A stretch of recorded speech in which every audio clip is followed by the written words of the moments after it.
Zee 24 तास एक पाऊल पुढे। महिलांना सुरक्षेची हमी देणारे एक उपकरण भाभा अणु संशोधन केंद्राने तयार केलंय।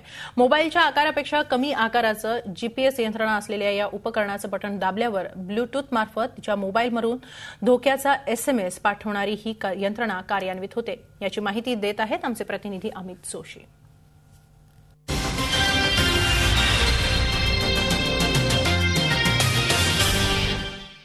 दिल्लीतील सामूहिक बलात्काराच्या घटनेनंतर बीआरसी म्हणजेच भाभा ॲटॉमिक रिसर्च सेंटरच्या वैज्ञानिकांनी एक डिव्हाइस एक उपकरण विकसित केलं। त्याच्यामुळे अशा घटनेच्या वेळेला मुलगी किंवा ती पीडित तरुणी आहे ती मदत मागू शकते।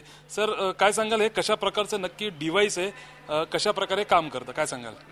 ये एक ऐसा डिवाइस है जिसमें यदि एक बटन दबा दें तो ये आपके मोबाइल पे अपना इंफॉर्मेशन ट्रांसमिट करेगा और मोबाइल में ऑलरेडी 5 फ़ोन नंबर स्टोर रहते हैं जिसमें ये एसएमएस भेजेगा। एसएमएस में बताएगा कि एक उसका नाम क्या है, क्या एज है और कौन सा लोकेशन है, क्योंकि ये डिवाइस जीपीएस लोकेशन भी भेजता रहता है। तो इस तरह से उस पर्सन को जहाँ भी रहेगा हेल्प मिलने में मदद होगी।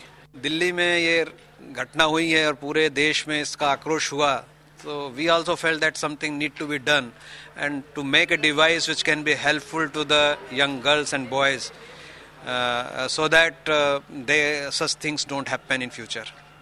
फक्त अशा घटनांच्या वेळेला हे उपकरण त्याचा उपयोग होऊ शकतो का अजून कुठल्या कारणांकरता त्याचा या उपकरणाचा उपयोग होऊ शकतो? नहीं, इसका और भी दूसरे उपयोग हो सकते हैं। जैसे suppose some elderly person is there, he's alone in his house and he gets a heart attack, he has to just press a button and the message will be sent to his 5 near and dear ones who can try to come and help him. In case of accidents also, if somebody cannot talk on mobile, he can just press the button and his relatives and other friends will know that he is in trouble. आपण बघितलं की निर्भय नावाचं उपकरण विकसित केलेलं आहे, याची किंमत 1000 रुपयांपेक्षा जास्त आहे।